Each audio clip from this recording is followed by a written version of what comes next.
Hello, Ayse. Hello, Andrew. Thank you very much for being the first interviewee in this hopefully long and successful and interesting series of conversations with great and the good from across solution-focused practice. I'm really honoured to have been asked to interview you, and it's great to see you here. And first things first, how are things with you?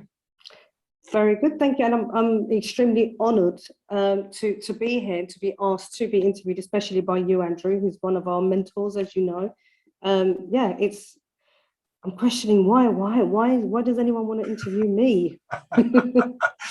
Well, I'm sure as you start telling us some stories about how you got to know solution-focused practice and indeed to become so involved in it, I'm sure those answers will be really obvious. And so yeah, so look, without any further preamble, I would love to know how you got into, first of all, into family-based solutions. Tell me a little bit about family-based solutions and how you got to be in there.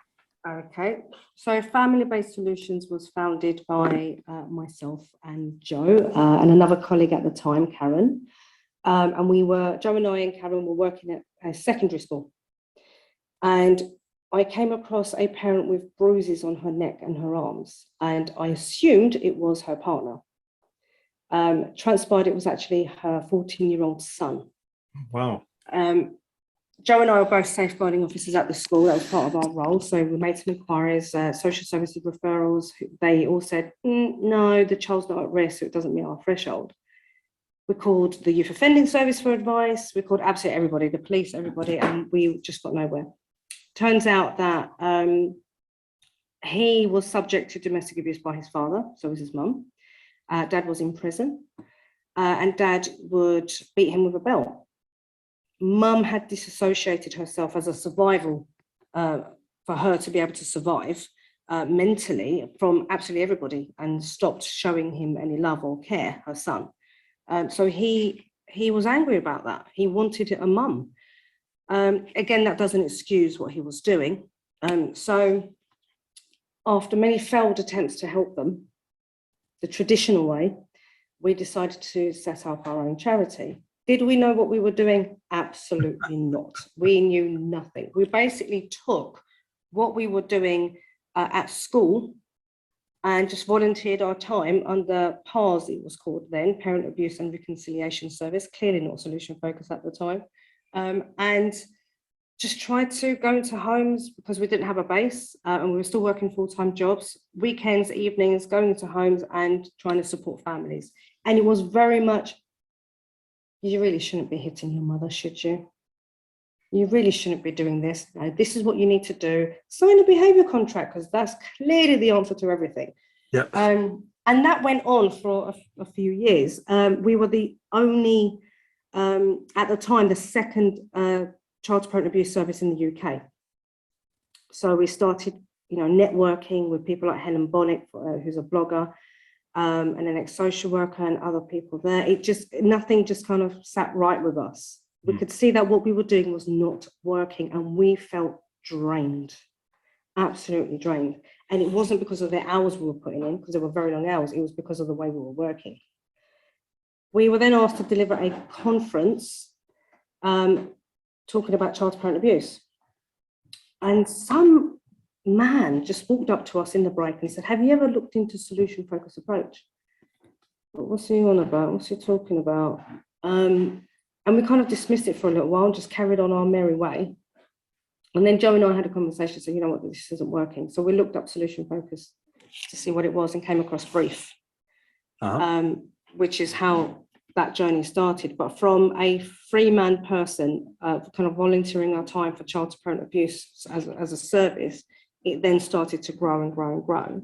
Yeah. At the time, we applied for £10,000 from the lottery, and we thought, yes, that's it. This is going to cover expenses. This is going to help families. We're going to take kids to basketball. We're going to do this, give them a whole new world life. They're going to stop abusing. We were clearly completely wrong. And I think that's okay to admit. And it's only when we kind of then were trained by Brief. I didn't like it, but Joe fell in love with it. And that's how then, so Parent Abuse Reconciliation Service was a name we kind of gave the organisation because it was exactly what we did. Yeah. And we looked no further than that, really. Yeah, very good. So that's FBS in a nutshell. And how long ago was that fateful conference when somebody came up to you and mentioned? That was 2012. Okay. Either end of 2012 or early 2013. So nine years ago or so. 9 years ago, yeah. And can you remember who it was who mentioned it to you? I have no idea. I would love to know who it was. I was going to say, so let's put a shout out for anybody who's watching the video. If you, what can you remember some details about the conference? You know, like where it was, or I think it was in Nottingham. I think it was in Nottingham. Okay. And we had a parent with us as well who was talking about her experience of child parent abuse. And it was Joe and I with this parent delivering. And it was a whole day conference. So anyone out there that knows who this person can be, please tell them to email me. So if you were at a conference in Nottingham, late 2012, early 2013, and you saw Ayse and Joe and a parent talking about child to parent abuse, and you happened to mention the solution-focused approach, first of all, a massive thank you. That little conversation, that little flapping of a butterfly's wing has made a massive difference to lots and lots of families.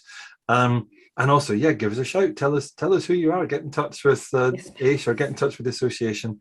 I love making these connections. You know, one of the things with solution-focused practice, of course, for me, that I very much learned from the team at Brief is it's all about the interactions, isn't it? Yeah. That tiny little interaction made a massive difference. Massive difference. They planted a seed. So now that's interesting as well, though. So you said Joe fell in love with it. So he was taken into the solution-focused approach straight away, but you didn't. So what was your initial response to solution-focused practice? Well, we decided to kind of raise a bit of money through the lottery and train the whole team in the solution-focused approach. So the Brief team kind of came in. I was very open-minded, but I think just with clients, in my opinion, and I think many people would agree, 80% of the work is interaction and the collaborative approach and, you know, the relationship that you build, and 20% is the actual process. It just didn't click. It just didn't click with me, because I think if I was asking a question, I kind of need to know the answer rather than, well, you don't need to know the history. You don't need to know the history. You don't need to know the history. And I just thought, I'm giving up.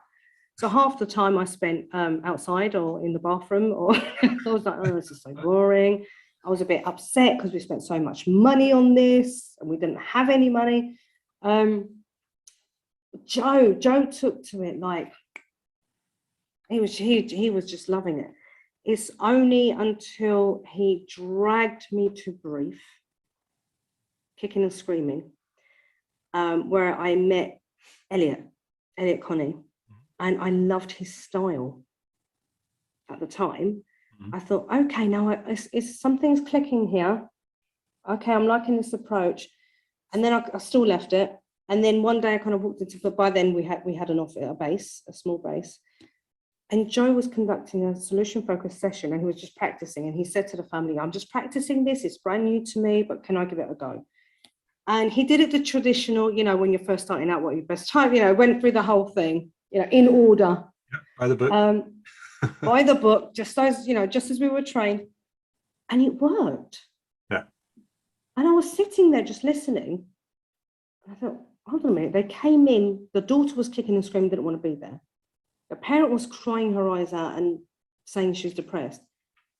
And they're now leaving holding hands after they've just hugged and feeling hopeful. And that was their first session with Joe? Yeah. And I thought, hold on a minute, what's just happened here? Yeah. So I decided, Joe was now working full-time for the charity, and I was still working at the school. So I started testing it out on the parents and the children and staff where I was. And I started to see small little changes. You know, what difference, just asking, you know, the follow-up question, oh, what difference does that make? And And I thought, God, hold on a minute. I'm kind of normalizing this language now without even realizing, just by practicing and practicing. And then I just became addicted. And then we were very curious to meet other people, see what others were doing. And I met you when we went to Hannah Law's training that Naomi organized. I was just completely curious about it. I'm not 100% invested because my main role was safeguarding.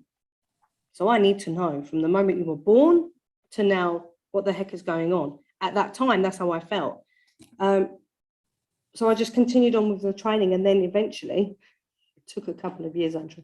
Eventually, I just started adapting everything I did to the solution-focused way of being. Yeah, it's funny how it gets inside you, doesn't it? And it just becomes the way you are, the way you live. Is solution-focused approach is like a thinking style, isn't it? Yeah, you just can't help it. Yeah. In conversation, in the supermarket, having the corridor conversations, anything, you just can't help but ask a question. And in your mind, you think, why am I doing this? But it just fits. It's just right. So we kind of thought at that point, once I got it, actually, this is the way to be. So we started delivering every session in a solution-focused way. Trained volunteers, sent them on training. Then we started employing staff. We were like, whoa, are we old enough to be employing staff? Is that what's happening here? What's going on? We were really excited about it. And it was just so lovely to just kind of see them just like, what are your best hopes? And they're just copying us. I'm like, oh, bless. You know, they're going to find their way, because every practitioner is different. Yeah. And they're going to find their way. And it's just so lovely to kind of support them and see them on their journey in the solution-focused world. And so talk me through the team. Who have you got working on the team now? Because the team's grown quite a lot since those first employees. For us, it's big. Yeah. For everyone else, it's a small team. So we have 26 volunteers. Wow. We have Dev, who is our administrator, and she keeps me in check. That's brilliant. Jason, who leads on the secondary school children. Matt, who leads on the primary school children. Lorraine, who is a volunteer and sessional worker who leads on the BOSS program, so solution focus in schools, building on strengths and solutions. And we have a new recruit starting tomorrow, Veronica, who's going to be doing a lot of work in outreach to schools. So for us, that's a big team. That's brilliant. So, and with that team over the years, have you any idea how many families you might have helped in crisis situations? Just under 800 families. 800 families. We were delivering a workshop this morning to professionals. Just under 800 families since 2012. Yep. But I've got to say, Andrew, I really do want to turn back time and apologise to some of the families where we worked with them and not in the solution-focused approach. To say, I'm so sorry, I could have done better. Oh. I'm really sorry. We tried the best that we could at the time, but we were so institutionalised, we didn't know what we were doing. But yeah, just under 800 families so far. That's incredible. That really is fantastic. And that's, you're based in Enfield in North London, aren't you? Is that 800 families in the Enfield community, or are you going beyond? Yes. So the child to parent abuse work is for Enfield, Harrogate, Barnet, and that's only because we just don't have the capacity to offer anything else out to them. But everything, all the other services that we have kind of brought in as subsequently to the child to parent abuse is open to anyone in the world. So we have clients from all over. Wow. And so you've gone international, you've gone global? Kind of, which is really weird. So our parent workshops, we have people from New Zealand, Canada, Wales, it could be from anywhere. It's open to anybody. And our FBR service, family-based relationship service, which is supporting adult abusers in working towards their preferred behaviours, that can be anybody as well, because it's all via Zoom. Which is brilliant. So let's put a little bit of an advert in here then, like a little commercial break. Who are the people who should be coming on these workshops from around the world? Who would you like to get in touch with you if they want to find out more? Yeah, it could be absolutely anybody that's a parent, carer, grandparent, an auntie that's quite involved, or uncle that's quite involved. It's open to all genders.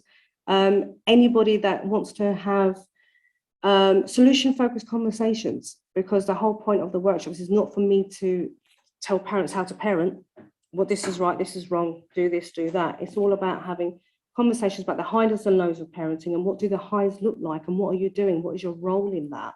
And what difference is that making? But allowing parents, carers to have conversation about the lows, but then they supporting each other about what they can do differently and how they can influence their children to try and stop that from happening again. And it's just a lovely space for parents to offload, but with the intention of looking for a way to overcome a challenge that they are facing. They're very, very informal, and we do have a lot of laughs. So anybody that's kind of interested in parenting, really. So this is for people who just want to be good parents, want to be better parents. You don't have to be in crisis. You don't have to be, you're where you started out, helping people in horrible crisis, abusive situations. These are workshops that are just aimed at people like me with a kid who'd like to know a little bit more about how to be a better parent. Yeah, and the workshops came about through COVID, because, and SSTs, so single session therapies, because we were receiving so many referrals. At one point we had 120 something referrals just waiting for us, and we're a small team. So we introduced the workshops to say, right, and also what was really, I'll have to go to this in a minute, sorry, I'm jumping ahead of myself. So if we have some of the families, so if the criteria is now that before you are offered the family sessions, that you attend a 4-week workshop, which may hopefully resolve everything, the reason why you were there. What quickly transpired was that we have at least between 8 to 14 parents each time, and only one parent from each group ever come back to us and say, we need further support. So we actually reduced the waiting list. And the other benefit of it was that when we were receiving referrals, inviting families in, parents were struggling with the approach. Although we would listen, to their concerns and everything else, it would take us at least 3 to 4 weeks for the parents to start committing to, we are looking for instances of success. Why are you not telling my child off? My child did this. Why are you not telling them off? Why are you being so nice to them? Da, da, da, da. So by parents actually attending the workshop, they already know what to expect.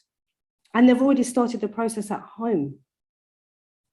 So it's helped in so many ways. So there are a lot of parents on there that are there for child to parent abuse. Oh, sorry. Alexa, cancel.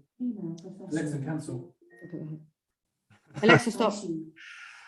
Sorry. That's okay. My dog's just been barking as well and singing. I think your dog, my Alexa. That's going to be one of the joys of these home-based interviews. So, yeah, we have an Alexa, which everyone else hates but me.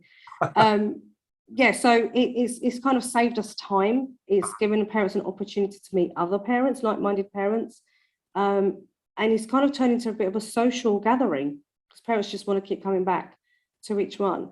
The beauty of it is that if parents continuously attend, so after the 4 weeks they come back and then they come back again, I then congratulate them and say, you're now a volunteer. Well done. You know what happens. You can lead a group. Brilliant. You're leading the breakout room. Ah, fantastic. So it's helped on that front. And it's also, it's just lovely to have solution-focused conversations, and without saying, you're here for training, it's just modeling how to have a solution-focused conversation with each other. It's also amazing. I, as you know, I'm steeped in solution-focused practice, and with our son who's 9, Alex, I use solution-focused practice all the time. And it's been a massive, massive help, especially with everything that's been going on with pandemic and with homeschooling and kids not being able to get to school, etc., etc. Just to be able to focus on what you want, focus on the things that are in your control, not to be worrying about the things that are not in your control, looking for the things that are going well, the things that are contributing to how you'd like things to be.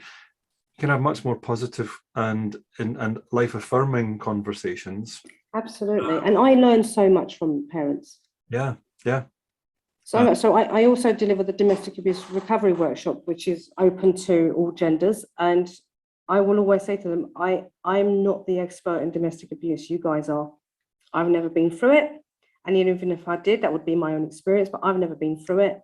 You guys are the experts. I am the expert in asking silly questions. Yeah. That's it. And they appreciate that.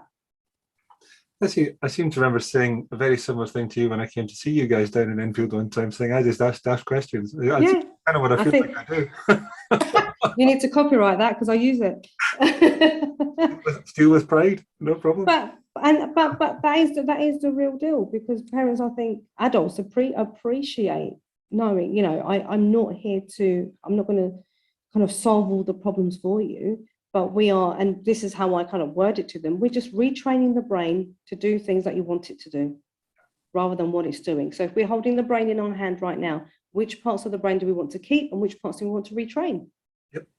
And actually the basics of training and encouraging children to do more of what you want rather than punishing them when they do something that you don't want. Yeah, expect exactly. them to work out what you want as being the opposite of the punishment, which doesn't make any sense, and yet is the way that so many of us were brought up by our parents, because that's how their parents brought them up, and so on and so on and so on. So, and that's how the education system is.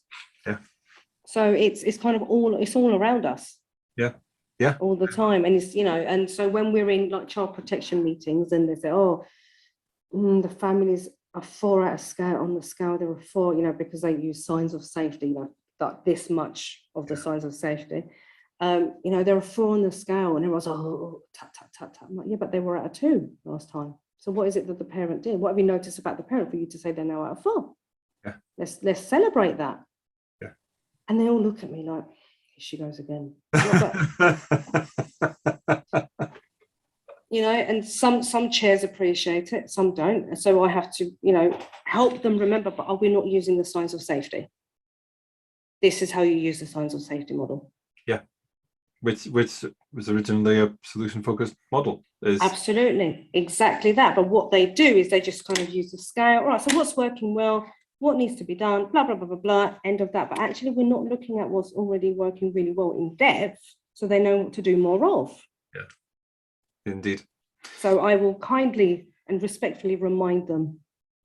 So, however, the good news is you've got 800 families who've benefited from the solution-focused approach, thanks to you and the team. Are you seeing signs of solution-focused practice appearing organically, as it were, in the community, and the people that you're working with? Are those parents taking it further and sharing it with? Oh, they really are. They really, really are. I had a parent actually coming today to drop something off, and she doesn't even, excuse me, recognize it, but she's being so solution focused in the way that she's talking. Even how she's overcome the challenges that she was facing. And this parent in particular, severe domestic abuse. It was really, really bad. It took me a couple of years working with this parent to help her find herself and work with her children. And you embed it without realizing. One parent's gone off and become a solution-focused blogger. Wow. And has introduced SF into, she's a nurse, so she's introduced it to her nurses.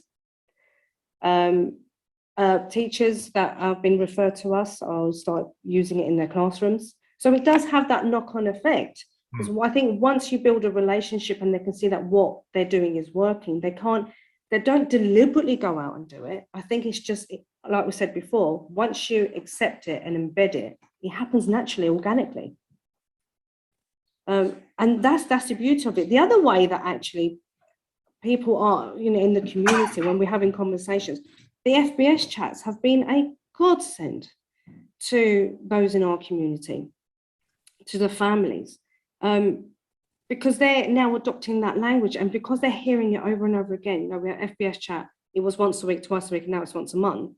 But now, they're embedding that language, because if they hear it enough times, they can't help but normalize it. So it's been, I think organically, it's made a huge difference to meetings with other professionals, to families, to the students. I know a few students are questioning things with their teachers. Well, what difference would it make, sir, if you didn't shout at me? Said one. And the teacher just kind of went, oh, okay, that's a fair thing to say. Yeah. It has been, it's been a bit of a journey, but yeah, everyone's really accepted it, I think. And I think the workshops, what the parents are saying from the workshops, that whether they like it or not, they started to introduce it into their workplace. Fantastic. It's really fascinating to see how it's percolating through in those communities, having helped so many families and them having felt the benefit for themselves.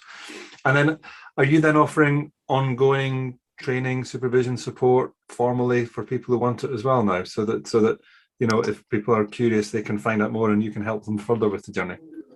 Is that professionals or parents? Both.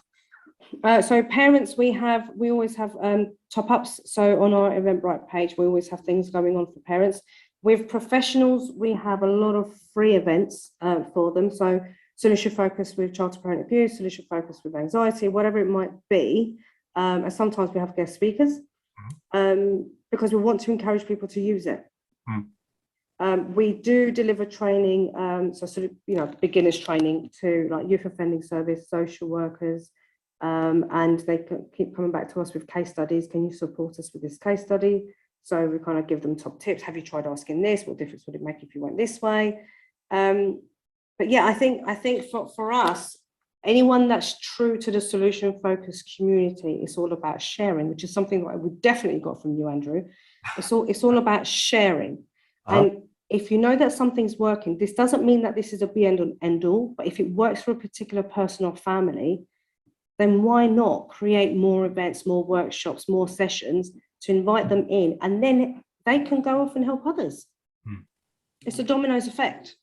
Yeah, it is. So parents have kind of been through us, still do come back and join either workshops or the, you know, the 2-hour, 3-hour events that we put on for them, just as top-ups, because I think we all need top-ups.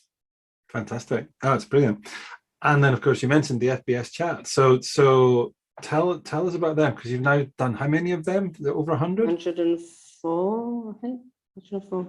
Fantastic. Now, I'll be amazed if everybody watching this video hasn't heard of these already. But please, for the benefit of those who don't know what we're talking about, tell us a bit about the FBS chats. How did they come about? Because they've been a fantastic contribution in the last couple of years, especially with the pandemic and so on. So tell us a bit more about them. So FBS chat, how I don't know how we came up with that name. So the first actually ever guest that we had, which wasn't called FBS chat then, was my cousin, who's a doctor. Okay. To talk about COVID and how people can keep themselves safe. So it came about through the first pandemic. You know, do this, do that. This is how you keep yourself safe. Stay away from the elderly, whatever it might be. So it was an hour-long conversation about that. And then we thought, what we're going to do for people who are really suffering at home and are isolated. So we really did think about it and thought, how can we reach people without reaching people, physically reaching people? And we were just introduced to Zoom. Zoom is like a whole new world. It's like, whoa, what's going on here? And I think it was John Keller actually that sent me a Zoom invite. I was like, I have no idea what this is. And I called Tara Gretton and I said, I've just been sent something by John and I don't know what it is. Help. She said, it's just a Zoom link. I'm like, what is a Zoom link? So we then, sorry? Was that John Wheeler? Yeah, sorry, John Wheeler, yeah, John Wheeler. And then I was speaking to Guy Shannon about something. I thought, hold on a minute, why don't we invite Guy? We need to name this thing. And Guy said, what are you inviting me to? I said, I don't know yet, but are you available on this date at this time? He said, yeah. And he said, well, what we're going to talk about? I said, I don't know. That's how I roll. I don't know what I'm doing half the time. Just make it up as you go along and just hope for the best. So Guy Shannon joined and we had a solution-focused conversation, and kind of in there, we just became positively curious about the solution-focused approach and how he uses it. And then it almost became addictive. It was like, oh, hold on a minute, who's next? Who's next? Who's next? Who's next? And then I found myself joining all these networking events, to network and meet people, but also to recruit. You're interesting. I want you in FBS chat. And the feedback that we were receiving from clients and people we didn't know, that's on our Facebook and LinkedIn, saying, you know, it's absolutely amazing. One parent emailed or private messaged me on Facebook to say that her daughter hadn't left her bedroom in 6 months. And the mum would watch FBS chats and, she'd turn up the TV so her daughter could hear, listen in, but without telling her to come and watch them. Then her daughter started joining her mum and watching the FBS chats. And then she went back and kind of watched some more on YouTube, the ones that she'd missed. And then she said, Mum, you know what? She scaled herself. I can't remember the number she gave, but she scaled herself. I said, I'm going back to school. Wow. And she went back to school. And we didn't even meet with her. It was literally through the chats. That's incredible. I mean, there's lots of stories about how FBS chat has benefited so many people. But that was just one of them. And I think it's great for us being very selfish as FBS staff, because we get to meet brilliant people.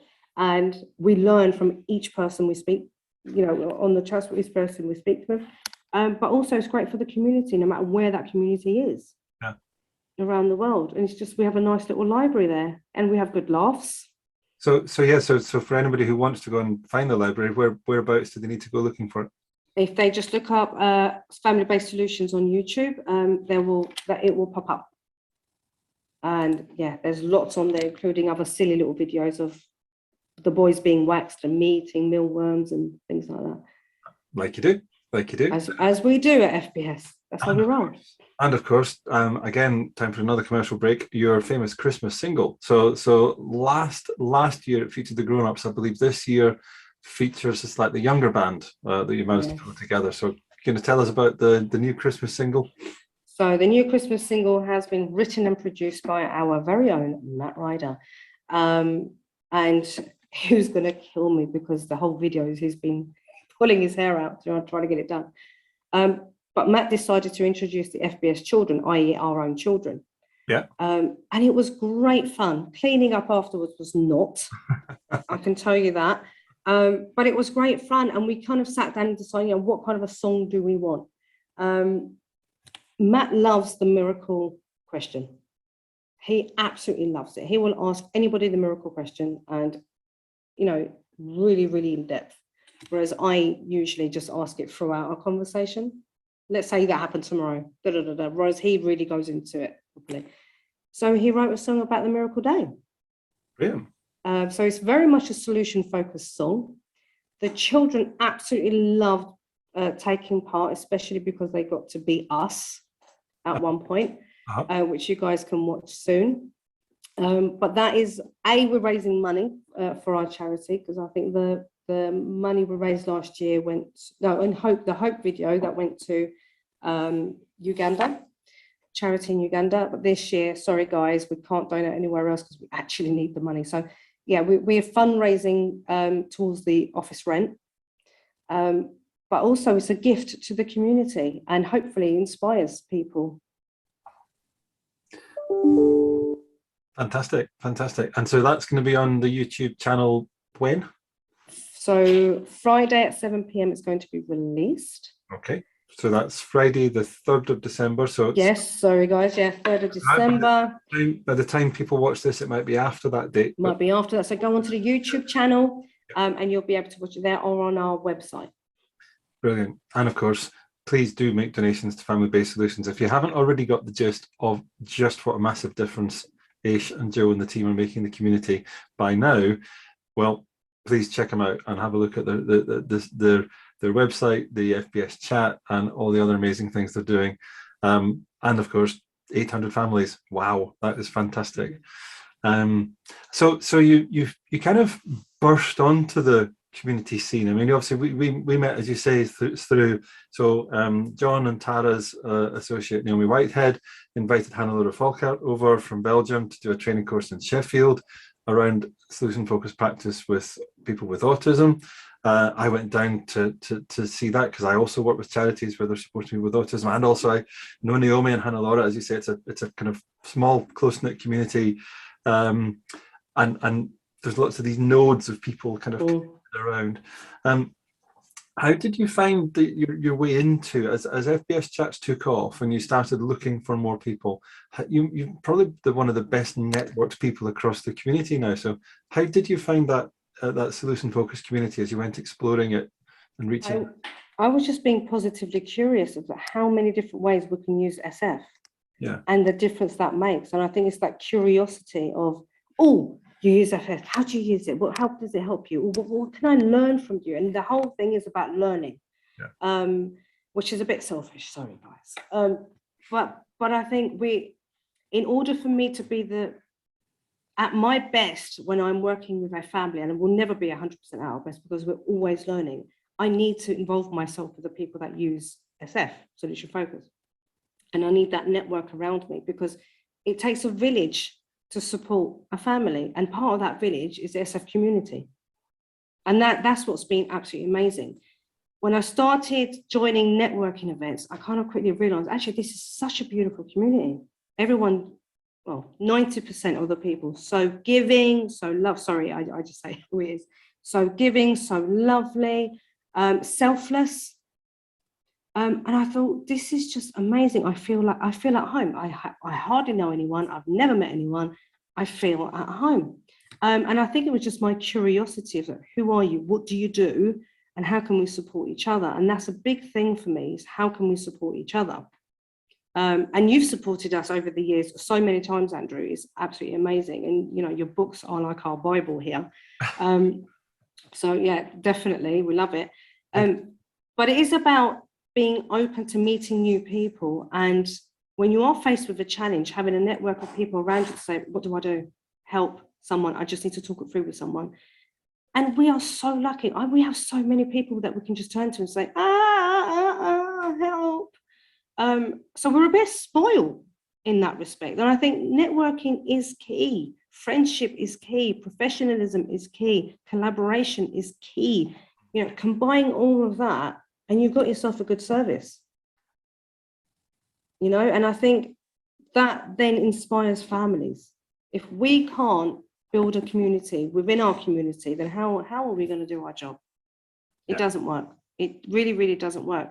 The unfortunate thing is that despite all of our efforts to bring our local community together, we'll come and do this. We'll do this for free. We'll come and do this. Come here, come and see us delivering sessions. Come, just join us.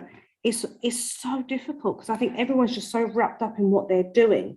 But what I'm trying to explain to people is if you just open the door just a little bit, or even the window just a little bit, it actually saves you time in the long run. Yeah. But just, you've got to be open to doing that. And I think we are too transparent here at Family-Based Solutions. I mean, I was delivering something today and we're like, yeah, don't worry, we're going to send the slides over with all our statistics. They're all kind of like, what do you mean? I said, well, it's asked, you guys asked for our stats. I'm going to send it over to you. Like, yeah, but then we're going to have a copy. What's wrong with that? That's okay. Oh, I don't know if we're allowed to send it. Well, I don't need to see yours. You asked for ours, or we can send it over to you. We are quite transparent.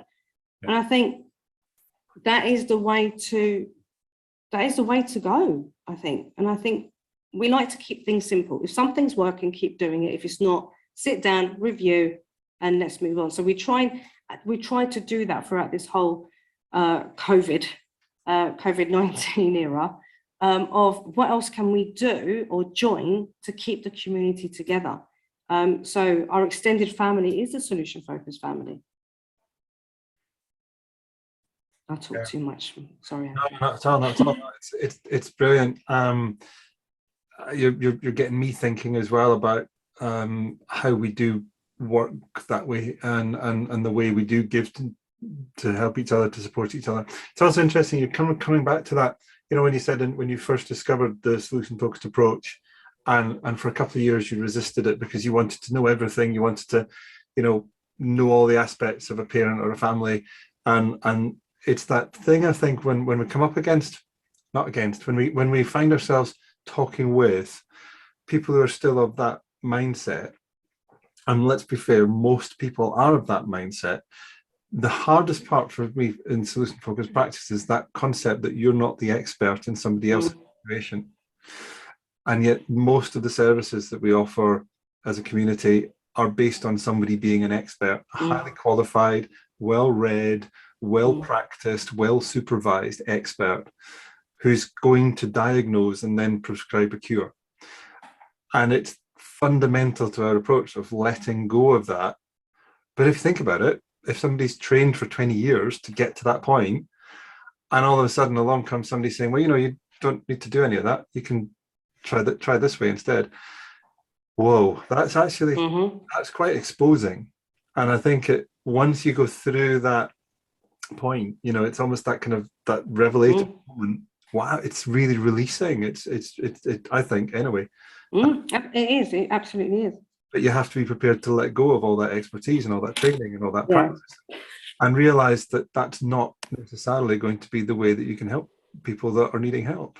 And it's wonderful that having been part of the community now myself for quite a few years, the way that everybody just gives to each other, it is very releasing, because it is that thing about, it's not about what we do, it's about the difference that we make. So if It's not about us. Yeah, if we can help somebody else make more of a difference, why wouldn't we want to do it?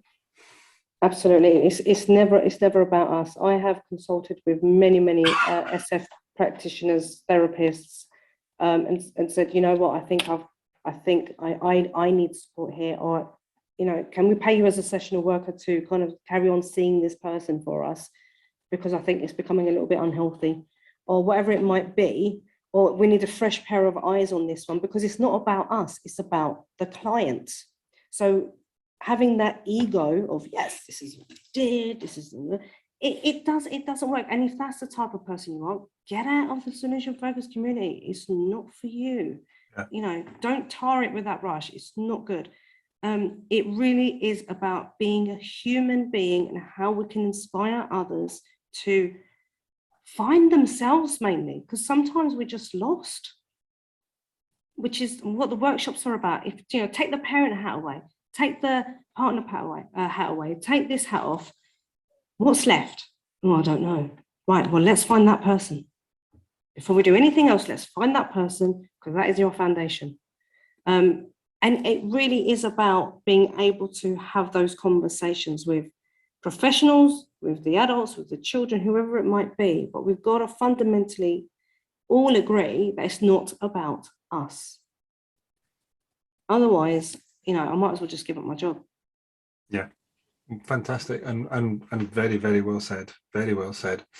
Now, I must give you just one last chance to make sure everybody knows how they can support you. You've given so much to the community and are so supportive of the community of solution-focused practice, all the people that you help as well. So please, just before we finish, tell us again, if people want to support family-based solutions, what's the best way they can give to you? I think there's many ways that we can be supported. Do share the FBS chats, because you never know who's watching and you never know who might need that support, because there are chats. So please do share. That is one of the biggest things you can do to help us help others, which is fundamentally what we're here for. Do get in contact if you've got any ideas, anything. Ayse, this might help your charity, because the whole point of the charity is to prevent children from growing up to become future victims or perpetrators. That is it in a nutshell. So working with adult abusers, victims, survivors, child-to-parent abuse, fundamentally, we're trying to prevent that cycle from repeating itself. So any donations is welcome. However, apart from the donations, which you can find on Facebook, Twitter, on our website, it is about just supporting each other, support us to be able to support other people. And likewise, we're more than happy to support others as well. And that's the biggest support we can ask for, just having this community, knowing that I can call you Andrew, which I have done, Andrew, or whoever it might be, and say, help. That's the biggest support we can ask for. That is our foundation right there. That is our foundation. Share the music video, encourage the music video. It has a beautiful, beautiful message in there. You know, it's all about the Miracle Day. It's absolutely amazing. I'm so proud of the team. But, you know, if you can't support us with, you know, donations, monetary donations, then just share stuff. And likewise, we'll share yours. Either way, whether you do or don't. Brilliant. Well, anybody, just remember, when you're supporting Ayse, Joe and the team, you're not just supporting them and the amazing things that they do, you're supporting the 800 families they've helped so far, the countless hundreds of families that they will be helping at some point in the future, and all the wonderful and amazing things that you guys have given to us in the solution-focused community. It's been an absolute pleasure and a privilege to have this conversation with you. Thank you very much for being the first person on this, sitting in the chair. I'm really delighted to Tim and to Steve and all the committee at the UK Association for setting this up. Thank you very much indeed. And Ayse, good luck with the Christmas single. And I'm looking forward to seeing you again very, very soon for your big celebration in the new year. I know, it's exciting. Thank you very much, Andrew. It's a real pleasure. Bye-bye.